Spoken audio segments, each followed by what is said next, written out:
We should be facing the reality of climate change. Look what happened in Colorado. They're spending all of our time, American taxpayers' time, trying to repeal a law that's been in effect for 4 years.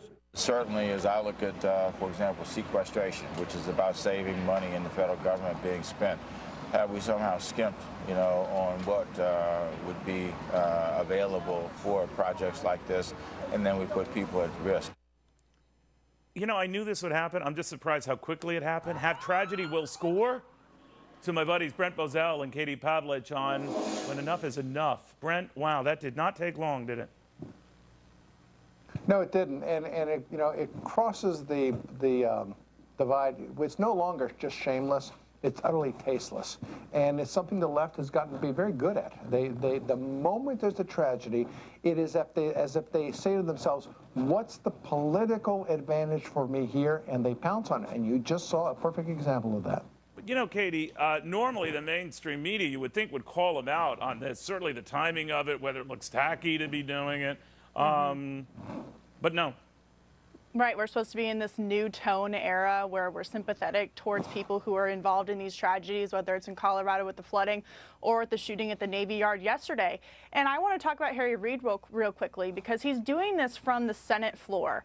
He's abusing his power as the leader in the Senate to be, talking about climate change and berating Republicans over an issue that is non-related to an issue of tragedy and people losing their homes and losing their lives in Colorado. And on the issue of the Navy Yard, why can't we wait maybe a week, let's say, to talk about maybe spending cuts and how this thing happened, and let these families grieve without having the politics thrown in right away? And by the way, the sequestration on just what happened yesterday in the Navy had nothing to do with it, but go ahead, Brent. Well, these are excellent points to be made. Look, it is how they turn to their political advantage. Gabby Giffords is shot immediately. Brian Ross suggests it's the Tea Party. In the Aurora attack, immediately they suggested it was the Tea Party. And the first time was Sarah Palin.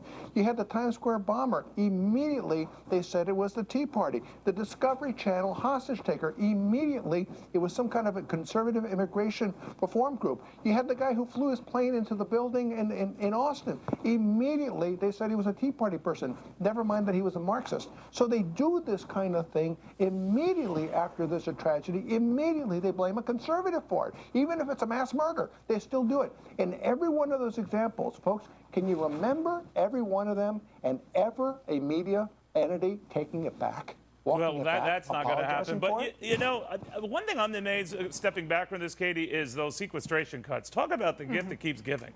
I mean, you can always fall back on that for any bump along the road, even tragic ones, and just say, well, if not for that, Right, the sequester that President Obama came up with, if we really want to talk about the details of sequestration. But you're right, people always fall back on that. And why did they do that?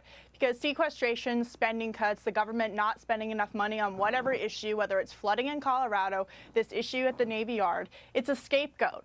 With the Navy Yard situation, we're talking about a failure in the justice system to make sure this guy didn't get a gun through the background check system. With the Colorado flooding situation, we're simply talking about Mother Nature. I'm not really sure exactly what Harry Reid plans to do when it comes to stopping the flooding there, but when you have newspapers talking about it being biblical rains, there's not really a way that we can spend government money to make sure that doesn't happen. Well, we can spend in biblical proportions to the biblical rains, I guess. But Brent, the bottom line is the media is never going to change its stripes on these type of stories. They'll cover them, and then within a nanosecond, they'll find someone they will attempt to blame for them. And I think people should be aware of this and not necessarily jump on. I had actually very rational people approaching me today and say, gee, Neil, those sequestration cuts that you were keen on, they just killed a lot of people in Washington. And I'm thinking, my gosh, what is going on here? I mean, you got to call out these politicians. You got to ask the mayor of Washington, where in the world do you have any semblance of any evidence on this? Because none of it exists, by the way. But you got to call these people out. When Harry Reid does that, his fellow Republicans have to call him out for doing it. I cannot believe the silence of Republicans. That's a good point. Katie, they're still silent.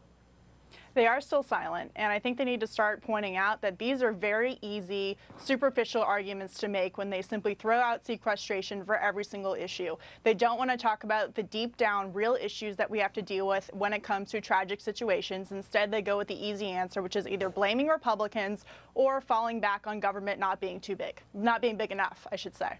Katie, Brent, thanks, guys, very, very much. Thanks, Neil.